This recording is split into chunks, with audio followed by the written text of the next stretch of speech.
Dalam sebuah hadis yang sahih dikatakan, diceritakan tentang orang yang paling terakhir keluar dari surga, dari neraka, terakhir penghuni surga. Dia akan keluar dalam kondisi tubuhnya hangus setengah, setengahnya keluarin asap. Berdiri jatuh, berdiri jatuh. Begitu terus sampai dia jauh dari neraka. Setelah jauh dia mengatakan, segala puji bagi Allah yang selamatkan aku dari kamu. Dia pikir masih ada di neraka selain dia. Ini di neraka ada orang kafir, orang musyrik, orang munafik yang kekal. Dia sendiri ini ahli surga, tidak ada. Orang semua ahli surga sudah masuk ke surga ini. Tentu teman-teman jangan jadi orang ini, jadi orang yang pertama masuk surga dari awal. Ini mampir neraka dulu nih. Ya. Tapi subhanallah, dia dengar bagaimana nikmat terendah di surga ini. Orang ini jalan, kemudian setelah dia jauh dia mengatakan, ya Allah, selamatkan aku dari neraka itu. Maka Allah selamatkan dia, mengatakan segala puji bagi Allah yang selamatkan aku dari kamu. Kemudian Allah dari jauh lihatkan dia pohon, nggak ada apa-apa, pohon saja. Selama ini ribuan tahun semuanya api, siksaan, ya, yang dicincang, yang dibakar, yang ini, yang itu segala macam. Maka kata dia waktu lihat pohon itu, ya Allah saya ingin pohon itu. Bagaimana sih kalau kita lagi panas terik matahari, kita ingin naungan di bawah pohon? Saya ingin pohon itu. Kata Allah, hai anak Adam, kira-kira kau minta yang lain enggak? Dia bilang, tidak ya Allah, saya tidak akan minta yang lain, pohon itu saja. Maka Allah bawa dia dengan suruh malaikat bawa ke pohon itu. Dia bernaung di bawah pohon itu. Kata Nabi SAW, dia kira dirinya orang yang paling besar nikmatnya pada Allah, dari Allah, karena pohon itu saja. Padahal orang sudah di surga semua nih. Setelah dia nikmati, Allah lihatkan dari jauh pohon, ada buah-buahannya, ada airnya. Tadi nggak ada itu. Maka dia tergoda, dia mau manusia, tapi dia malu sama Allah. Tadi dia sudah janji tidak mau minta. Lalu dia bilang, ya Allah, pohon dan air, saya tidak minta lagi. Kata Allah SWT, hai anak Adam, sudah janji tadi, ya Allah, pohon sama air, tidak minta lagi. Lalu dia kasih janji-janjinya sama Allah. Kata Nabi SAW, dia janji sama Allah, tidak akan. Baik, Allah antar ke pohon itu.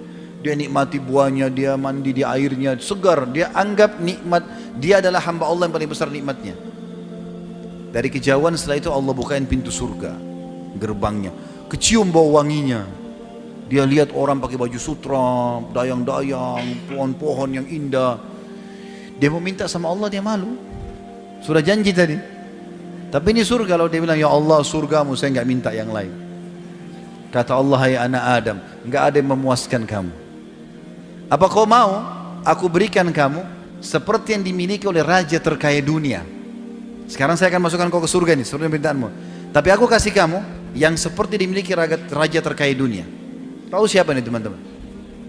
Sulaiman alaihissalam. Kalau kita bilang raja terkaya di dunia, Sulaiman. Sulaiman alaihissalam bisa suruh jin, bisa bicara sama hewan, istananya dari kaca, luar biasa. Enggak ada raja seperti Sulaiman. Sampai kata Nabi SAW, Sulaiman telah minta kerajaan tidak boleh orang sebelumnya dan sesudahnya. Kata Allah SWT, hai anak Adam, maukah kamu aku berikan kau yang dimiliki raja terkaya dunia? Dia bilang, raditu ya Rabb, aku ridho. Jangankan begitu, masuk surga sudah cukup, apalagi dapat yang terkaya raja dunia. Ya. Maka Allah bilang, wala kamithluhu, kau akan dapat dobelnya, 2 kali lipat. Maaf. Lalu dia mengatakan, raditu ya Rabb, aku ridho hai Tuhanku. Dia Allah lagi bilang, wala kamithluhu, kau akan dapat lagi yang dobelnya. Terus saja dia mengatakan raditu, Allah juga mengatakan, dan kau akan dapat semisalnya sampai 10 kali lipat.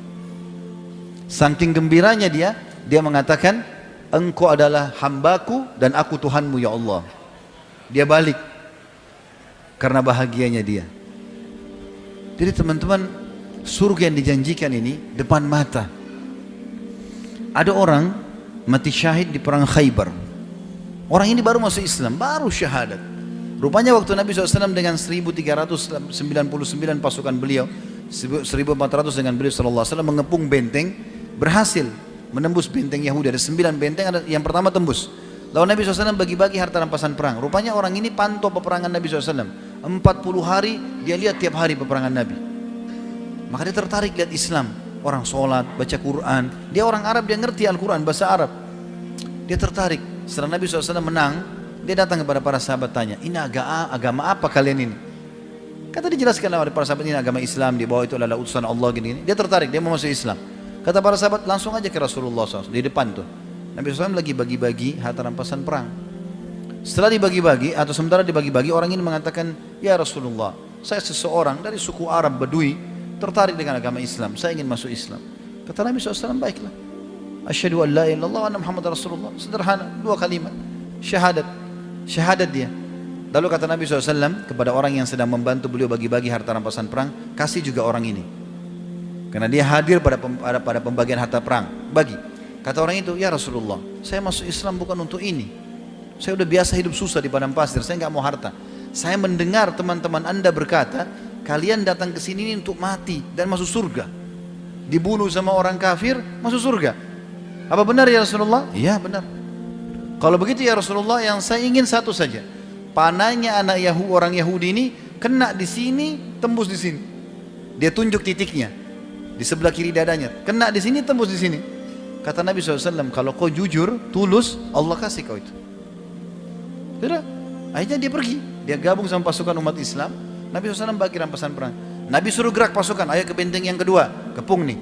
Begitu dikepung, strategi orang Yahudi berperang pada saat itu melemparin anak-anak panah dari dalam benteng ke arah pasukan muslimin. Begitu terus, mereka pengecut, gak mau ketemu. Maka pada saat itu dilempar anak panah. Subhanallah, anak panah Yahudi yang pertama terlemparkan kena ke orang ini. Dan uniknya, kena di titik yang dia tunjuk. Di sini, tembus di sini. Mati dia, jatuh. Terbunuh. Nabi SAW melihat ada orang terbunuh, karena orang semua tidak mati kecuali dia. Ya tinggal dia yang jatuh. Yang lain kena pas pakai perisai tertahan. Orang ini mati. Kata Nabi SAW, huwa, apa ini orang tadi nih? Yang tadi baru masuk Islam? Kata para sahabat, iya Rasulullah. Kata Nabi SAW, subhanallah, maha suci Allah yang membenarkan janjinya. Dia baru minta, Allah kasih, dan di titik yang benar yang ditunjuk. Gitu kan? Lalu apa kata Nabi SAW? Siapa yang ingin melihat penghuni surga yang belum pernah sujud sekalipun, ini orangnya. Tidak pernah sholat ini, baru syahadat mati. Dan mati syahid. Dan dia ikhlas. Ya? Maka dia masuk surga. Lalu apa kata Nabi SAW? Ini wasiatnya, ini penutupan bahasan kita. Apa kata Nabi SAW? Ingatlah, sesungguhnya surga seseorang di antara kalian lebih dekat daripada tali sendalnya. Azan, sholat, ada orang tua bakti, ada celengan masjid sedekah. Itu aja kok, amal-amal soleh yang sudah kita tahu. Itu, mati masuk surga.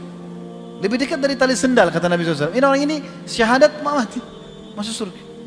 Dan ingatlah, seseorang di antara kalian lebih dekat dengan nerakanya dari tali sendalnya. Hati-hati.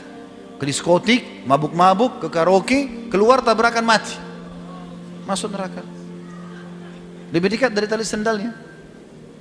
Dan ingat teman-teman, orang yang baik, orang yang soleh, Allah buat manusia suka. Allah suka dia, dikasih pahala banyak. Allah juga buat manusia suka. Kalau kita baik, asal antum ikhlas ya, bukan cuma performance saja, bukan cuma penampilan, betul-betul apa yang ada dalam zahir ini yang kelihatan, begitu dalam hati antum. Ikhlas kepada Allah. Allah akan buat itu efeknya besar. Orang pun akan suka sama kita. Allah suka, Allah kasih pahala, Allah juga buat orang-orang suka. Yang suka kita orang-orang yang soleh seperti kita tentunya. Orang yang fasik tidak bakal suka. Dia tidak suka dengan orang-orang yang baik, gitu kan? Begitu juga dengan teman-teman orang yang buruk, maka Allah benci. Allah buat juga orang tidak suka.